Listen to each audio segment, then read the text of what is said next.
I've been thinking about locks. I've been doing a lot of traveling. Like, I went to America recently. I went to the Trump Tower while I was in America.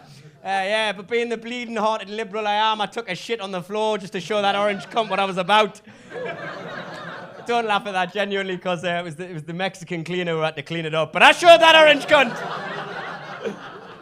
So we're in America. You know they have turkey dinosaurs in America? They have turkey dinosaurs, fucking nuts in it. But do you know what they call turkey dinosaurs? Dino McNuggets. Is that not the cutest thing you've ever heard in your life? And you know what they call school children in America? Target practice. I'm not shooting the kids. Go fuck yourself. I'm not even blowing anybody up, and it's part of my culture. Anyway, that was just racist. That was just racist. What else? I met Ed Sheeran while I was in America, genuinely. He bought me a drink. It was the weirdest interaction ever. I was in a pub in Soho with a friend. She was sat with her back to us. And as we sat there, Ed Sheeran, I thought it was a doppelganger. I thought it was a better-looking version of Ed Sheeran, right? Because he walked in, he looked a little bit ginger. He sat on the table right next to us, and he sees me eyeing him up. And I point to my mate, and I go, mate, look, it's Ed Sheeran. She turns around, she goes, holy fuck, it is. And I go, no, I was just saying that because he looks a bit ginger and that. And Ed Sheeran heard all of this, just looked me dead in the eyes and went, no, I am me.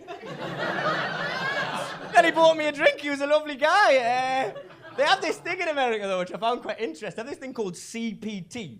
Give me a cheer if you've ever heard of CPT or you know what it might be. Not a single one here, right?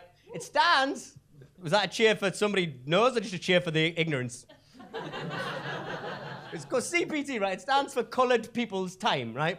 And it's sort of like a pun on GMT, UTC, on time zones to reflect the fact that people of colour are often late for shit. And I was talking to this white American guy about it, and I was like, kind of, do you know what? I don't even think it's racist. Like, I understand, because coming from an Asian family myself, we are late for fucking everything. Like, we are never, ever on time. But, like, maybe, like, the reason that is because, like, for example, in my family, they work very hard. Like, fucking the white people I know, they go on holiday to, like, Dubrovnik at weekends and shit. Like, we don't have the time for weekend breaks to fucking Dubrovnik. Like, we've just been promoted from Division 3 to the Premiership. We're not going to go for a friendly to League 1 weekend. Like, fuck that shit. Okay, that joke will never see the light of day again.